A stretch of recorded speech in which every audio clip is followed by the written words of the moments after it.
Hello. One of the things we like to do in our house, and sometimes we do it on purpose and sometimes we do it on accident, is speak in a British accent.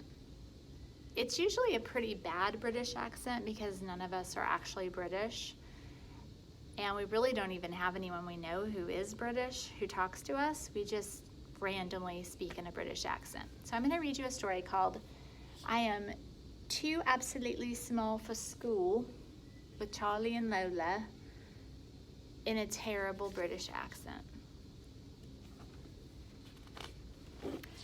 I Am Too Absolutely Small for School by Lauren Child. I have this little sister Lola. She's small and very funny. Mom and Dad say she's nearly almost big enough to go to school. Lola's not so sure.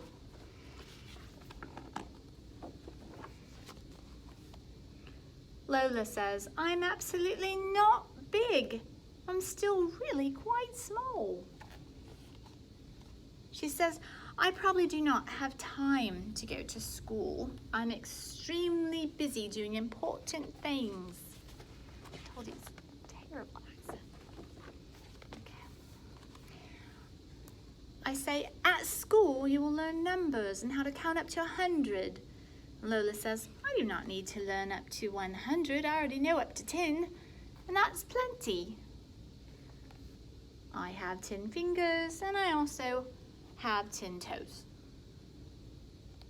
And I never eat more than 10 cookies at one time. 10 is enough.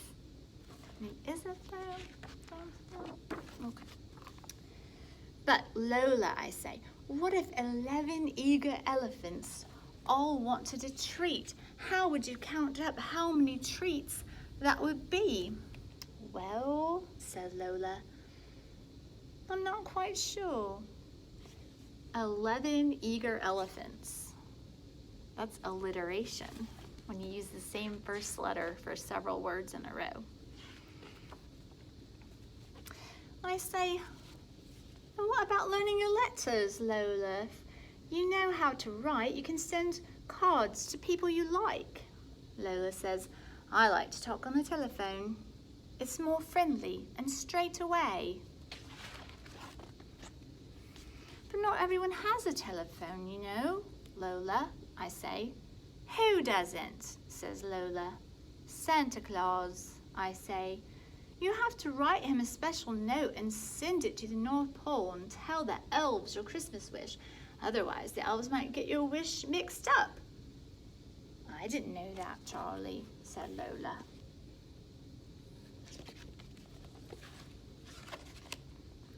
And Lola, I say, you don't want to read words? Then you will be able to read your own books and understand secret messages written on the fridge.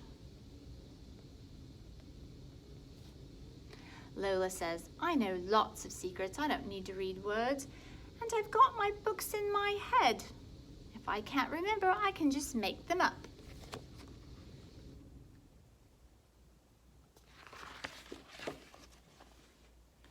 But Lola, I say, what would you do if there was an ever so angry ogre who would not go to sleep unless you read him his favorite bedtime story? I don't know, Charlie, says Lola.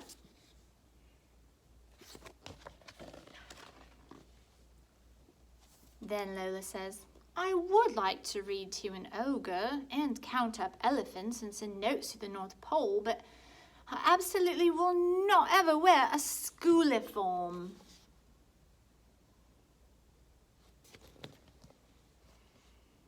I do not like wearing the same as other people. I say, but Lola, you won't have to wear a school uniform at our school. You can wear whatever you like. Oh, says Lola. You wait there. I know exactly what I can wear. What do you think she's going to wear?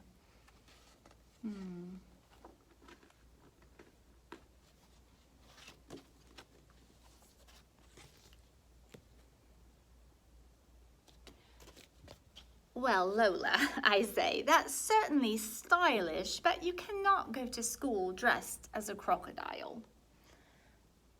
Lola says, this is not a crocodile. This is an alligator. I say, you can't really go as an alligator either. Why not? Says Lola. Because the alligator is for fancy. For school, stripes are nice.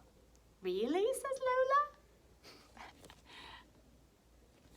If we go out to dinner sometime, we'll have to all be our alligator fancy. I like to wear stripes, says Lola. But what will I do at lunchtime? You know, I will never, not ever eat a school lunch. My sister Lola is fussy about food. I say, but Lola, you can take your very own packed lunch in your very own lunch box. And Lola says, I do not want to eat at school alone, all by myself, on my own. I say, but Lola, at school you'll meet lots of new friends. And you can have lunch with one of them. Then Lola says, but I already have my friend, Soren Lawrenson. I like to have lunch at home with him. Soren Lawrenson is Lola's invisible friend. No one knows what he looks like. I want you to look and see if you can find him. Do you see him right here? I say, well, Soren Lawrenson will be going to school too. What will he do if he can't sit next to you? Oh, you're right. Soren Lawrenson is a little slightly nervous to be at school on his own. I will absolutely have to go too, says Lola.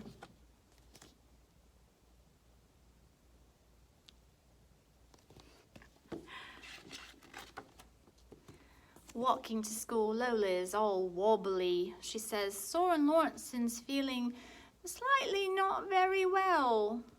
He's just worried he will not be able to count numbers, do letters and read words, and no one will talk to him, so he will be all by himself on his own. Here they are walking. There he is. There's Lola. There he is. Boop, boop, boop. It's her invisible friend. Lola, I say, it will be okay. You'll be fine. I bet you'll both have a really good time, and after school we'll have pink milk at home.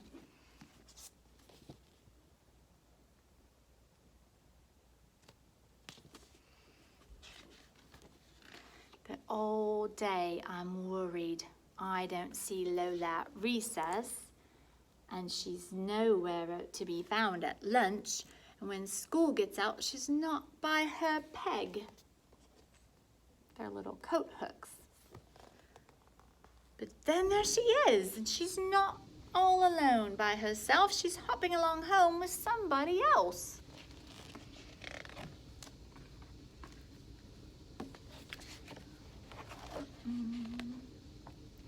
At home I say, Lola, I told you that you would have a good time. And Lola says, oh, I know, Charlie. I was not even worried. It was Soren Lawrenson who was nervous, not me. I was fine.